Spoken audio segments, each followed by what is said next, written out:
if we don't continue to expand scope on one side, there's always somebody, like Pac-Man eating up the other side of our scope.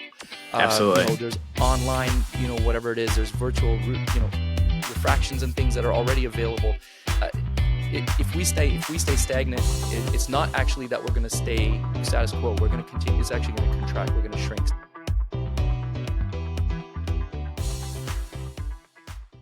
Hey there, it's Dr. Ryan Corte, and I'm looking for North Carolina licensed optometrists or those interested in becoming licensed in the state of North Carolina to join my team.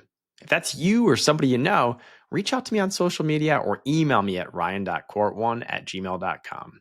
Now, enjoy today's episode. Welcome to the Ryan Reflects podcast. My name is Dr. Ryan Corte, and today the gentleman that I have here needs no introduction. Dr. Harbir Sian, a good friend, a colleague. Welcome to the podcast. Thank you, brother. Appreciate it, man. I'm very happy to be here. Honored to be here on the Ryan Reflects podcast. This is amazing, man. I'm excited for you. You are a multifaceted human being. You navigate private practice ownership with running a sublease practice, with podcasting and consulting and speaking. You are an incredible and impressive individual, my friend. That's very kind, Ryan. Thank you very much. That's very, very nice of you. It was very humbling. You're very generous. I'm not good at accepting compliments, but thank you. That's very, very kind. We could all probably take a little bit of. So you can tell how awkward I am. You're giving me saying all these nice things, and I'm getting awkward about it. But thank you. Well, thank you very we much. could all probably learn to accept praise and compliments because our world is very chaotic at times. But yeah, let's dive right into our conversation. We're going to talk a little bit about your journey and how you do all that you do. I guess to me, I'm curious, what inspired you to pursue such a diverse career in optometry? We're talking spanning private practice optometry, sublease practice, also podcasting and consulting.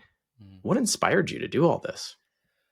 I don't know if I have a very good answer for you as far as what inspired me. I've always wanted to be more involved in the industry. I've always wanted to have more of a presence.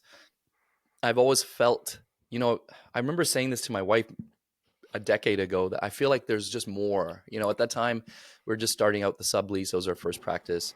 And I enjoy optometry. I enjoy seeing patients, but I remember distinctly saying to her, I feel like there's more. I feel like I can do more. I want to do more in the industry, not like, go into real estate or something like that. Now that's a different conversation, but like I just felt like there's more for me to do in the industry. And I can even rewind the clock, almost a decade earlier than that. And when I was applying to optometry school, and I remember in the essays that we had to write, sort of our entrance letters or whatever they used to be called. I remember writing, for whatever reason at the time, I'm an undergrad at the time. I don't know what inspired me to do this, but I would write that I want to be an ambassador for the profession. I don't want to just be an optometrist, not to say just, but I want to do more in the profession. I want to be an ambassador for the profession. And that was, when I was 21, 22 years old, I was thinking that for some reason, 22, 23. So kind of fulfilling that, I suppose. Always looking for new ways to keep myself kind of entertained and stay out of trouble. So the various combination of things. Well, you've certainly become an ambassador for the profession. I mean, I love how much positivity comes out of your podcast. You know me, I'm a glass half full kind of guy. I'm always looking for being optimistic about every single thing that transpires in life. What are some things, what are some ways that you feel like you've been an ambassador through all that you've done? Well, first of all, you definitely are, man. I look for your posts and everything, because I know when you do one of those posts on Instagram where it's like it's just you talking to the phone, I'm like, okay, I got to listen to this one, because Ryan always has some really great thoughts to share, for sure. So I appreciate yours. I feed off of that, right? Guys like yourself and other colleagues of ours that are out there who are constantly sharing positive and growth mindset type of content online. I'm always consuming that, and that helps me to keep doing it on my end as well. Sorry to go a little bit off on a tangent here, but for whoever might be listening who thinks that they might want to put out content like this, they might want to start a podcast or put out content on social media, but they say, I remember thinking this to myself, well, there's already multiple podcasts, or there's already people like Ryan who are on social media sharing a positive message. I guess there's enough people. I probably don't have a space. There's probably not enough space for me to share my message. I want to encourage that person that there's more than enough space. And you know what? And ultimately, if somebody else comes around and they're sharing the positivity with even more enthusiasm and somehow they blow up and they take up some of our space, then all good, man. Like, it's just, as long as, like, I want to just keep encouraging people out there to keep trying to fulfill their passion and reach for their potential, and don't get discouraged just because someone else is already doing the thing that you might want to do, because there's always going to be enough space out there. So sorry, to go back to your question, ways that I've been an ambassador. I feel like that I'm going to sound like I'm bragging if I'm answering that question. No, you're not. uh, And listen, you're not, because your journey is your journey, yeah, right? And your journey can only inspire other journeys and provide context to how others can take their career and their professionalism to the next level. So fair, share. I'd love to hear it. fair enough. Well, the first thing that comes to mind that I'm like super proud of, and certainly was like a milestone moment for me in my career, was the TED Talk. So did the TEDx talk a few years back now. That was really, like, for me, that was a really high moment for me in my career, just to be on, a TED stage on that red carpet, in front of the audience with the whole setup, the mic, the same, everybody uses, and Dude, I the watched it lighting. several times. Yeah, Yeah, thanks, it man. was So incredible. It that was that really inspiring. was. You delivered it so well. Thanks, man. Thank you. So that certainly was like one of the key moments for me, just to be on that stage and to have it shared and viewed, however many thousands of times it's been viewed, and um, be able to get that message not just to my colleagues but to the public. That was a big one. But honestly, anytime I get to like mentor somebody or speak with another colleague where I feel like I'm sharing information with them that's going to help better them and better the profession, that's really kind of my main goal now. And the other key moment that kind of comes to mind was a couple of years ago on the podcast. I did this thing where I don't know if you remember this, but I kind of called out some of the key industry players. I went I on the do. podcast and I said, Yeah. hey, Specsavers, lens crafters, FYI doctors, Iris, Essilor, whoever, Bailey Nelson. I kind of just named a bunch of companies and said, listen, I want to talk to you about what your company is doing for the profession of optometry. How are you making optometry better? Like, or what, how are you going to help optometry to be better in the future? Um, and it ruffled some feathers, which I was kind of hoping it would do. And people got a little upset with me, which I was okay with. But ultimately, it brought those people on. So I had the CEO of FYI Doctors, which is a big, entity in Canada, one of the VPs of Iris, the GM of Specsavers in Canada, the president of Essilor, the president of Lens Crafters, Alfonso Cerullo came on. So like to have all these big name people, top of these big companies, come on the podcast and answer my questions, and like I had the opportunity to be quite direct with them. Not just like a happy banter, but like, hey, like, no, tell me, answer this question for me. And no, sorry, I feel like you're kind of dancing around it. Let's go back to that and talk about that a little bit more. That was a definitely a highlight for me in the podcasting, and I felt like that was a moment that I feel like I really was giving back to the profession of optometry. So those are a couple of highlights, I would say. Well, think of it this way. You had the seat at the table, the opportunity to talk to people that a lot of optometrists, most optometrists don't. And not only that, you got to ask the tough questions because it was your show, right? You were able to ask and follow up. And like you said, if you didn't get the response you wanted, if you feel like they were flirting around the answers, you were able to take it to the next level and figure out what's the best way to elicit the response I'm looking for so I can get an honest and truthful answer. That's a sacrifice too. You definitely sacrificed your professional reputation a little bit, right, with some of these individuals for the Yeah. profession. And so I applaud that. Thank you. Coming back to, so you said you started with a sublease and Mm. then next you shifted over to a private office. What did that look like? Because that's a tall order of managing two different, Yeah. very time intensive opportunities. Yeah. Yeah. They are quite different from a business ownership perspective. They're quite Sure. different from a practice.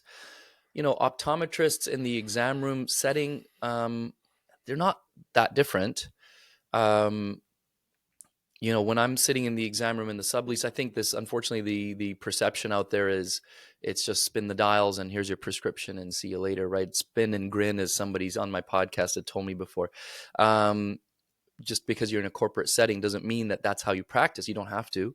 And I know lots of our colleagues, who have sublease lens crafters or Target, and they do specialty care still within their practices. So in the sublease, we do ortho-K and scleral lens and dry eye treatments and the whole thing, that we do in our private practice. The difference is maybe that in the private practice we have a bit more space, so we have more equipment and technology. Now we still refer for those specialty treatments. We'll refer from the sublease to go get those treatments done at our own practice if we need to. But ultimately, like from the exam room perspective, I'm prescribing all the same stuff. We got the opportunity, my business partner and I, like a decade or so ago, I was working in a couple of different sublease settings at the time as an associate, and lens crafters approached us. They were opening a new store. So cold start, would you like it? And I was looking for some sort of opportunity for business ownership. And Okay. sublease model is kind of nice because it is a little bit lower risk and lower overhead and a bit more turnkey. Still, a cold practice is a cold start is a cold start, right? You're starting from zero. You got to build up that patient base. It takes a lot of effort, regardless of what setting you're in. And then about 4 or 5 years later, we had the opportunity to, we found a good location where we'd want to potentially start a private practice. So we talked about it in depth. We kind of take caution in the sense that they're quite far apart. We don't want to have any kind of competition in that sense. And, we have Sure. respect our agreement with lens crafters and that type of thing. But we've always kind of wanted to take that step into private practice. It is a different animal, and the geographic differences play a big role too. So given they're about 45 minutes apart, the two offices, and there's pretty significant differences in demo. So we have to really approach the way we market and how we talk to our patients quite differently in each office as well. So there's a lot that goes into it. I imagine there's a playbook for both practices and onboarding and training Oh yeah. Yeah. and if you're referring one to the other, just giving them clear and obvious details to the patient on expectations to go X to Y, just Yeah. getting from one office to the other for treatments and getting them back. That's intense. It's a lot. Well, I got to give my business partner a lot of respect. I've learned over the years to make sure I give respect where it's due and shout outs. I'll be shouting out my wife at some point during this podcast, I'm sure. But my business partner, Harleen, Dr. Takar, she's a lot more organized and detail oriented and structured compared to me. So like I'm constantly trying to learn from her. As far as this goes back to, like, we've been friends since high school. My business partner and I Oh, no went kidding. to the same high school. We went to the same undergrad. We went to different optometry schools. But I joke, people ask, oh, how long have you guys known each other? I say, oh, I've been copying her homework since high school. And that's the truth, because I would copy her homework in high school and undergrad, and we'd study together, and I'd steal her notes because they were so well, like, detailed and clean and highlighted and underlined and all this kind of stuff. She's the person who would come to class at whether high school or undergrad with a pencil case full of different colored pens and rulers and highlighters, and I would be the one who's like, shoot, where's my one black pen that all right. I would always have the pen with the 4 colors. I probably have one sitting around here. I would always have one of those just in my pocket. I was one of those guys. So I'm learning from her, and I'm trying to be more detail oriented. But she's the one who in the early days kind of created the playbooks, and over the years we've trying to grow them and change them up. And we understand in the private practice, we got to train our front desk people differently, or we have to have an optician, whereas in the sublease, we don't. We have somebody on the floor selling, whereas in the sublease, we don't have that. And, so there's different things that we have to train for and look for when we're hiring people. That definitely is a different playbook for us. How do you balance the demands? And obviously, having a business partner is one way. It sounds like you balance the demands, but how do you balance the demands of the podcast on top of the private office and the sublease office? Yeah. So it all comes down to prioritizing ultimately. I know you have so much going on with the number of practices that you guys have as well. And, the different people that I kind of look up to in our, our colleagues and friends that we have, that, mutual colleagues and friends that we have that are always busy doing lots of things, travel and speaking and all the other stuff as well. Ultimately it comes down to prioritizing. I have to decide in the moment what is the most important thing. What, big picture, what is the most important thing, and then kind of in the moment, what is the most important thing. I know you like to set goals. Long-term, short-term goals are really important for you, and I'm trying to get better at that too. So, long-term goal or long-term, what's the big picture? What's my rock? The family has to be the number one priority. Big picture.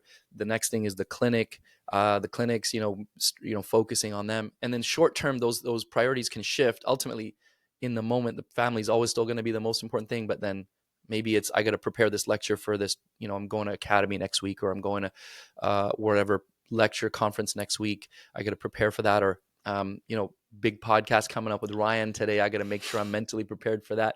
So it's about setting the priorities, and then once you've set them, you got to be comfortable with them. Right. So if in my mind, my family is the number one priority, and in the moment I'm getting text messages about something I got to do tomorrow, but it's 5 or 6 p.m. and it's dinner time with the family, I got to make sure I set my phone aside and I can look my kids in the eye and, and be comfortable with that. I'm not answering that call right now.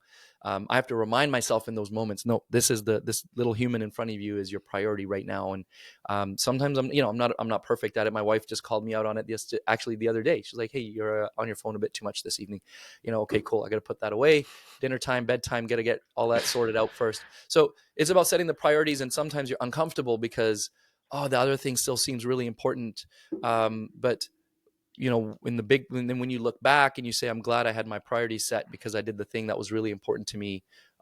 You feel better about yourself rather than having spread yourself too thin or getting burnt out and stuff like that. Well, I think you nailed it. And I've never heard ever that I've been on my phone too much or my laptop. Not once from No, any you're person. better than me, Ryan. Yeah, that's like a daily struggle. Yeah. My wife's like, gosh, you're always on your phone. And I'm like, honey, I'm trying to do the best I can Yeah. to manage all that I have to manage. But I think But it we comes got to down be to okay with being priorities. called out. That's the other thing Yeah. is like, this is it, in the case of my wife saying that to me, she said it to me in a normal tone. It was, angry, whatever. She just plainly called me out, and I have to be okay with that. And same with my business partner. You have to understand where that person is coming from, and generally, that in people in those positions are going to be coming from a good place, who are ultimately looking out for your greater good. And so you have to be able to accept that constructive criticism. Like, I wanted to argue with my wife in that moment. I wanted to fight back and be like, "No, I'm not." Just said, I just kind of swallowed my pride in that moment and put my phone aside, or I didn't fight back. And I think it was the next morning. Actually, it was the next morning. She's like, by the way, I noticed that you're on your phone a bit too much, and I wanted to in the moment be like, oh, no, I started, oh no, it was something really important. It was this or is that, and I just stopped. I just cut myself off, and I just stopped. Just got to accept the feedback. Yeah, constructive criticism, accepting it, learning Yeah, from it, growing from it. There's no easy way to get good at that except for just taking it on yeah, and learning and growing over time, right? And sometimes we're defensive, sometimes we're open to it. It depends on our mindset, how much rest we've had, all the yeah. different facets that you All have those going on. things. You're juggling a lot. Totally. So what are some unique lessons that you've learned then from all that you're juggling? You said prioritization, right? Having a strong team around you. But Mm, for those that are listening that want to be essentially grow in your footsteps, grow based on your mentorship and all that you're putting out there to help be an yeah. ambassador and a leader in our profession, what are some lessons that you could share with the audience? Um, so key couple of things that come to mind, I think you just mentioned, but to reiterate the importance of having a really good circle of support around you. So it's immeasurably important. I don't think I can kind of really quantify how important it is. So I'm very lucky to have my wife, who is, to give her a proper shout out to, who is like such a strong person and able to, we have 3 young kids, and she just started going back to work recently, and we have to find the balance there. So I have to accept she's done so much to help me kind of pursue my passion in the podcast or in speaking. I'd absolutely love to go to conferences and present and speak on different topics and meet our colleagues. And I'm only able to do it because she gives me the support here. So we talk about it beforehand, sort of to kind of dovetail off of the importance of having, that support, is that importance of having communication with that support group. So, Absolutely. so I talked to my wife about that before, this opportunity 3 months from now, I got to, for me to go to Toronto or to go to New York or to go to wherever. What do you think? Here's the ROI. Here's how long I'm going to be away. Here's how I think it's going to benefit me in my career. What do you think? And we have the conversations, and we decide, okay, fine, but here's how we have to make it happen. Like, you're going to be away. I'm going to have all 3 kids at home. Like this, I also have this other thing I got to do. So that comes down to open communication and making sure we're on the same page. I have a small group of really core friends, that I can go to with pretty much anything, I'm chatting with on WhatsApp, or we can call at any moment on any given day. I send them, if I'm about to post something on Instagram or YouTube and I'm not sure about it, I send it to them to get their feedback. Having that core group and having that open communication where you can say, you know what, this is really bothering me today, or like, what do you think if I was to invest in this, or whatever. I need a beer. Like, I need to have a conversation over beer. Who's open to meet up right now after work, kind of thing. That really core group. That's like 4-5 people, right? 4 other people. I'm the 5th. So that's it. It's that's the group, and I don't go outside of that unless I really, really have to for some other reason.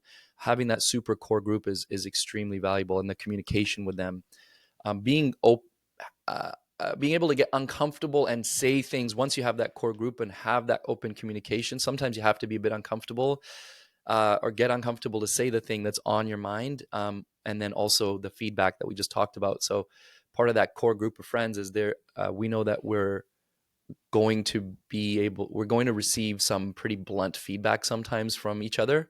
Yeah. But that's the value of that group as well. So that core group, that communication, and being willing to be uncomfortable. And the last thing I'm going to say on that is, on being uncomfortable, if you want to get out there, you're going to have to be comfortable with getting uncomfortable, because you're going to have to put yourself out there. You're going to put yourself on stages or on a microphone or in front of your phone or whatever it might be. And you're going to have to be okay with people judging you or questioning you. That's just part of the deal. So start to gradually get comfortable with being uncomfortable. And for whatever reason, I would put myself in these weird positions. So I've gotten over the years just comfortable with, like, fine, if I got to go stand on stage and talk about something, I'll do it. Toastmasters, by the way, is a good way to do that. Toastmasters, I only went to one, to be honest with you, but I realized that I've already been putting myself in the position that they're trying to put people into in that group. Sure. So I was like, great, this is really cool, but I think I'm good. But like, to give you an example, okay, I'd be out with friends and they'd be what is it? Like, what's it called when you sing along to a song, not karaoke, but like you're miming along. Acapella. Yeah, you're Not like acapella, but you're acapella. like miming along, like an air band type of a thing. Like, and for whatever reason, I'll be like, sure, I'll go on stage. I don't know. I don't think there's 100 random people in this bar. That's fine. I'll just go on stage and make a fool of myself. No big deal. Or we'd go to a show and there'd be a comedian on stage, and he'd be like, I need 5 volunteers. And the guy's ultimately going to make you look like an idiot on stage, right? But I was like, sure, I'll go, no problem. And they'll ask a question and I won't know the answer, and I'll get laughed at on stage, and I'll come back, and I'd be okay with putting myself in these really strange, awkward positions. And it's cool, and that's something over the years I just kind of got comfortable with. And so when there's an opportunity to be in front of people, it's not such a odd thing for me or an uncomfortable thing. It still makes me sweat. I still get stressed or still get anxious or nervous. That happens every time. But I'm okay putting myself in those positions. So I would encourage, those are the kind of the 3 things is have your kind of your core group, have really open communication, and be open with the feedback, and then put yourself in uncomfortable positions so that when the time comes, you're going to be in this really like small group, small percentage of people. When somebody says, we need someone to speak up, or we need someone to take the mic or go up on stage, you're in that really small percentage of people who are willing to do it. Some people, there's a large group of people who are deathly scared of public speaking, right? So even if you're not deathly scared, you're already like now in like a group of like 30% of people who are kind of okay with going on the mic. But then if you're really okay with being uncomfortable, you're going to be in this really tiny slice of people who you can really separate yourself, and get out there a little bit more. So that's my advice that I would give. Well, I love that, because I think that when you think about our colleagues and the way that any of them grow, whether they want to double down on a specialty, right? They want to learn a new specialty and implement it in clinic, or whether they want to open up their own office, or whether they want to get out into speaking, consulting. There are so many different avenues in optometry to make a living and to grow professionally. And I think that a lot of people just, they have to be comfortable being uncomfortable to do Mm-hmm. so, because we Mm-hmm. all are learning. If it looks like we know what we're doing with what we're putting on social media at times, or the way that we're portraying ourselves at a conference, or we're presenting on a topic, we had to be uncomfortable at some point to get there. Yep. You had to dig into the details of a topic that you were presenting and learn and be uncomfortable presenting that material, because you just really got into the research and now you're presenting it. At one point you may have been uncomfortable doing so, but you put yourself into certain scenarios. And it's funny because when you pointed out that you love impromptu situations, right? Like raising your hand and being like, yep, I'll do it. Or, jumping up for karaoke, or just doing things that put you in uncomfortable scenarios.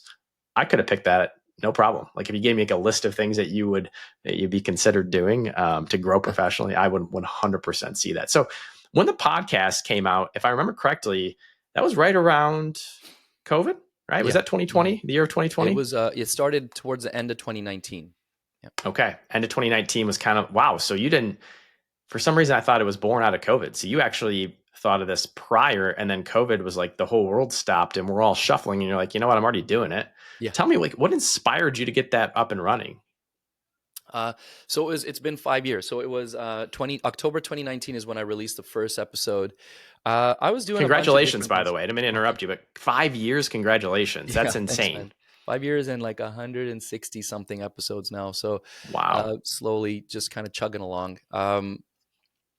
So I was doing a lot of different things, as you know, the clinics, and I actually was doing. I'd started my own eyewear brand as well, so I was doing like this online eyewear company, which I'm not doing anymore. I'd kind of exited that whole thing, but from that, it was an interesting experience because from that, from the marketing side, I was trying to get the brand out there, and so I was working to connect with a lot of influencers and business people, athletes, TV personalities around Vancouver because I was trying to kind of build this like little awareness in Vancouver. So I got to know some people who are actually quite, I don't know, famous, I suppose you can say, around Vancouver. Yeah. One of the star players on the Vancouver Whitecaps, who was really super popular. He was the captain actually of the team, and a couple other guys on the team that I got to know kind of on a personal basis, text message basis, and a couple of TV personalities. There's a show called Love It or Listed. I think it's based in a lot of different cities, but the one in Vancouver, the guy who was the main guy from that show, different people. And I was like, wow, it's so cool that I've managed to kind of tap into this space. Yeah. And on the other side, starting to kind of create my online presence. If you remember, I was doing this like 30 days of like putting a video out there of myself in the beginning of that was in You did that for like 2018. half a year, I felt like. Yeah, I went for about 100. It went for 100 days. Actually, it was in 2019. It went for 100 Yeah. days, and it stopped at just after 100 because that was when my daughter was born. August 2019, she was born, and that's when I stopped doing it. Yeah. But that was my way of, by the way, going back to being uncomfortable. That was my way of getting over that discomfort. Was I'm going to put a video out every day, a 30-second to a minute video every day on something educational, whatever. And by the end of that, it became very comfortable. My daughter was born August 2019. A podcast started 2010, but I was, October 2019. So it was all kind of happening at the same time. And I was like, I'm putting out this content. I'm trying to get myself out there more, starting to reach more people. A lot of them were younger ODs or students and asking me questions about how do you build a career, blah, blah, blah. And I was like, on the other end, I'm contacting these like super successful people and I wonder how I can bring them together. Sure. And that's kind of how the podcast came around. And so I reached out to a handful of these people and I was like, hey, listen, I'm trying to start a podcast. Would you record an episode with me? I wanted to record 5 or 6 episodes and see how it went.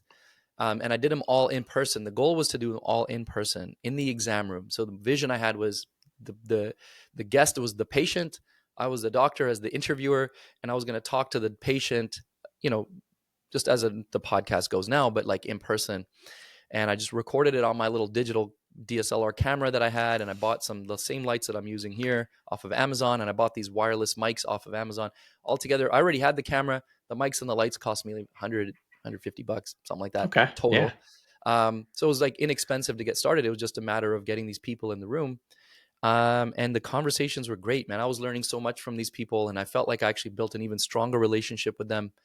And then COVID hit. So I had only released like 8 or 10 episodes, and then COVID hit, and then went virtual, right? And then one of the first interviews I did virtually was with you, I think, with talking about what's your plan. You had 10 or 15 steps of what you should do with, office being shut down. And so we talked about that, and it kind of just kept growing from there. But it was really trying to like, how can I share the story of these successful people with my peers and colleagues, and show you and everyone out there there's parallels, that take a superstar athlete and see the struggles they've been through, and we see, oh, there's actually parallels there with my life and how I want to grow my business.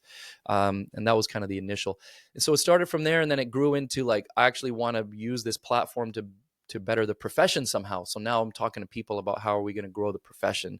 I still bring on some of those people from outside the profession, but it's really shifted to 90% it's people within the profession mostly. Yeah, I remember that because I remember seeing all these, and they were local celebrities or even, celebrities at large on your podcast. And I was like, man, how does he know all these people? This is awesome. It was just cool to like kind of hear their Yeah. stories. And then you pivoted. And so what is something you're excited about? And it could be podcasting, it could be clinic, it could be consulting. I mean, you do so many things. What is something that you're excited about looking forward into 2025? I will share something with you, but before I do that, I want to share one story. Sorry, before I Yeah, answer that question, I want to share one quick story with you. of course. Okay, just reaching for a book off the shelf here. So really cool little story with the podcast that happened. So one of my favorite guests, as far as non-optometry guests, was Haley Wickenheiser. So this is video, right? People are going to see Yeah. this at some Oh point. yeah. So Dr. Haley Wickenheiser is she's a doctor, medical doctor, but before her, in her previous life, she is considered the greatest women's ice hockey player in history. She's a Oh wow. multiple-time Olympic gold medalist, multiple-time world champion. She's actually competed in multiple sports, like bobsled and stuff like that too. But she was primarily like, she's legitimately, if you look her up, there might be like one of the American women, Cami Granado or someone like that.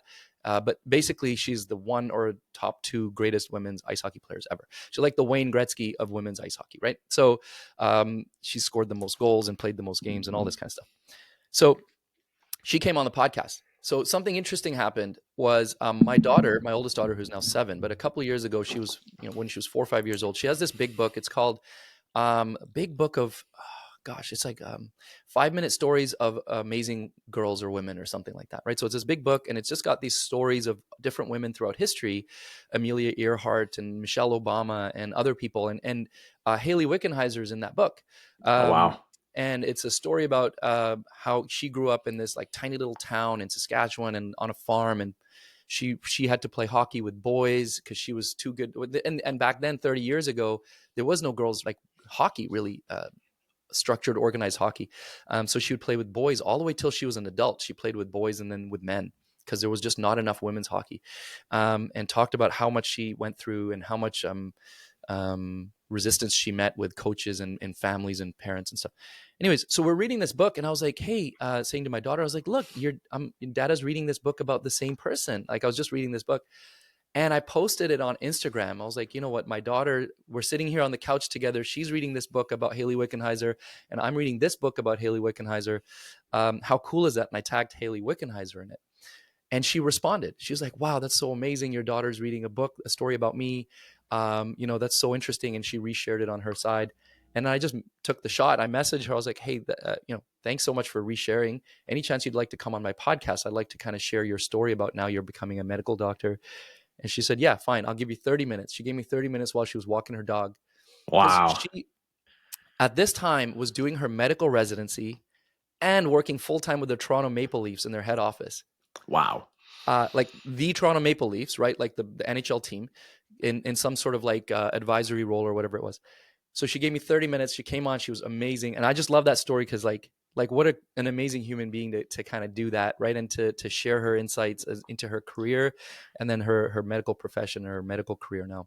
Anyway, sorry, that was a bit of a long detour. No, but I mean Uh, that's a beautiful detour because it just goes to show like the progression of somebody who you were you were just talking to your daughter and reading the book and you found this energy, you tagged her, and that's the beauty of social media, but that's also the yeah, beauty of humanity and what she's doing. as pivoting careers and all that she's done. Yeah, That's incredible. incredible person. Absolutely incredible. Okay, to your question, what am I excited about? So on the podcast, actually going back to a couple years ago, where I sort of pushed the envelope and called out a few companies and had people on. Um, I call that series "The Future of Canadian Optometry," Yeah. and I'm revamping that now. And we are actually in the process of recording a couple episodes about the importance of Nice. scope expansion. So I'm bringing on some guests who are leaders in optometry, so presidents of associations, um, people who are what do we call them, thought leaders, or whatever in the space of like scope expansion, people who have practiced, they're living and working in Canada now, but they've worked in Oklahoma, for example, and they've done all the things that they can do in Oklahoma, including lasers and everything else. Somebody who works at the School of Optometry at Waterloo and is teaching students on how to do injections and lumps and bumps and all this other kind of stuff, which we don't have permission or we're not allowed to do in our scope currently in BC, for example. So I'm bringing on, because we want to push that envelope a little bit and talk about some things that are not being talked about, like why is ophthalmology pushing back so hard, or how do we get the government to see what we need them to see? And I know that's going to ruffle some feathers out there. There's even ODs out there who are kind of like, no, why do we need to expand our scope? Like, I'm happy doing what I'm doing right now. But it's not about us today. It's about our profession tomorrow. And beyond that, there's an amazing quote that I shared recently on the podcast too. I kind of butchered it. I'll probably butcher it again, but it's like, we have to start thinking bigger picture. We have to think about the greater good. We have to, there's a saying that goes, plant trees under whose shade we will not sit. We're planting trees for the future of the profession, for future optometrists, by expanding scope. I may not do lasers, even if we get scope in my lifetime. I may not do lasers. I may not go ahead and get the training to do lasers, but I would love to see the day when we get them, because that means the profession's still growing, and that whoever goes to optometry school 10 years, 20 years from now is going to come out with a growing scope of practice. And the other thing is, if we don't continue to expand scope on one side, there's always somebody, like Pac-Man, eating up the other side of our scope. Absolutely. There's online, whatever it is, there's virtual, refractions and things that are already available. Uh, if we stay stagnant, it's not actually that we're going to stay status quo. We're going to continue. It's actually going to contract. We're going to shrink. So that's part of the reason why we're having these conversations about expanding scope. And that I'm really excited about. I actually hope, and I said this to the guests that I had on, because some of them are, and they're it's not like they're coming on anonymously. They're going to come on. They're presidents of associations and Yeah. presidents of whatever. There's certain things they can't say, because they don't want, they're in a certain position and they have to be diplomatic about it. And I said, like, I am willing to be the person who takes the heat for this. I want the podcast to be that platform where people come and say, this is a conversation we should have. And if somebody comes and says, Harbir, I'm not happy about the thing you said, it's all good. I know where I'm coming from, and I know what I'm talking about. And I know when I say something, I'm not doing it just for, what's it called? Like, not just for fame, or for like getting out there and like, clickbait. I'm saying it because it actually is going to help our profession. And so if it ruffles some feathers and makes some people upset, cool, all good. As long as the message is getting out there and we're kind of like, rallying the troops as far as our colleagues, and getting everybody on the same page. So that's what I'm excited about on the podcast side of things. I'll be Um, honest. I love that you're doing that. Your first go around, I had so many friends that some way or another they had mentioned what you were doing and they were excited about it. And so I can only imagine that they're going to be even more excited to see its kind of second go around. And optometry in Canada will only be better off, right? I hope Continuing to so. push the envelope and grow. I want to be sensitive of your time. One final question for you. I really appreciate you being on. Um, if you could give just one piece of advice to optometrists about building a fulfilling career, right? Because you seem pretty fulfilled with your career, and it's only you're planting trees and you're growing. What would it be? It is about like searching for that fulfillment, like that thing that makes you happy on the inside. Like, I ask this question on the podcast sometimes, like, what do you do, what could you do, or what would you do where time sort of disappears? Like, what helps you, what do you do, what activity do you find that flow state? And for me, it's actually this kind of stuff, a podcast. I love video editing.